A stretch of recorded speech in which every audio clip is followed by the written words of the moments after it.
The cost of living continues to rise through the 2022 due to an increase in global fuel prices and disruption of the global supply chain.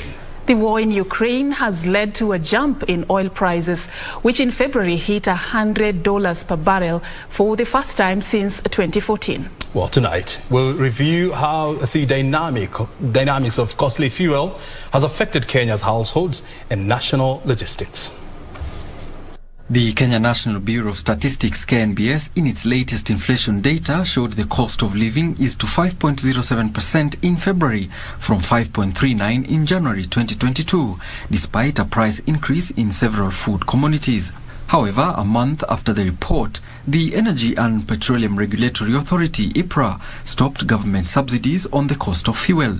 The impact of this is such that the upward fuel review in the month of March by 5 shillings on the cost of super petrol and diesel prices has resulted to further push up the cost of living in Kenya. Kenya has a competitive petroleum and gas market comprising of 71 registered oil marketing companies and 1,665 retail stations as at 2020. The Kenya Transporters Association, KTA, has asked its members to review their transport costs by a minimum of 5%, with the spiral effect likely to be felt in many sectors.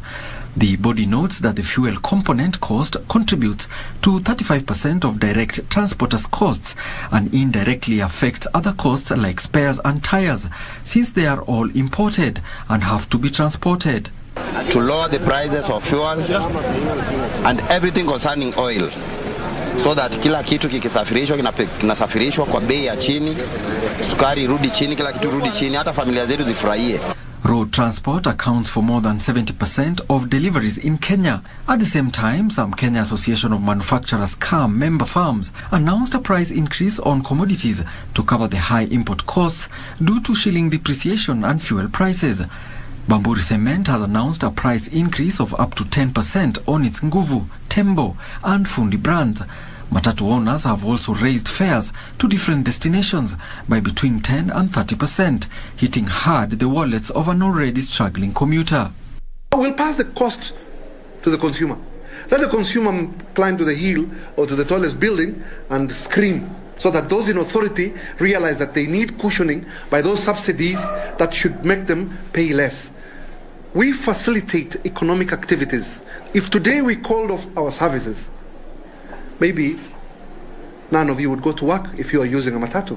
Analysts say a combination of unmatched demand by oil producing and exporting countries and supply constraints from the Russia-Ukraine fallout has set the stage for further oil price hikes in the coming months. Following the review of monthly fuel prices by the Energy and Petroleum Regulatory Authority, a litre of super petrol now retails at 134 shillings and 72 cents in Nairobi from 129 shillings and 72 cents, while diesel goes for 115 shillings and 60 cents from 110 shillings and 60 cents. The price of kerosene, mostly used by rural and urban families for cooking and lighting, was retained at 103 shillings and 54 cents per litre. Without the partial government subsidy, consumers would have paid 155 shillings and 11 cents for a litre of petrol and 143 shillings and 16 cents for a litre of diesel and 130 shillings and 44 cents for kerosene. Energy analysts are warning that fuel prices will keep rising in the foreseeable future if the conflict between Russia and Ukraine continues.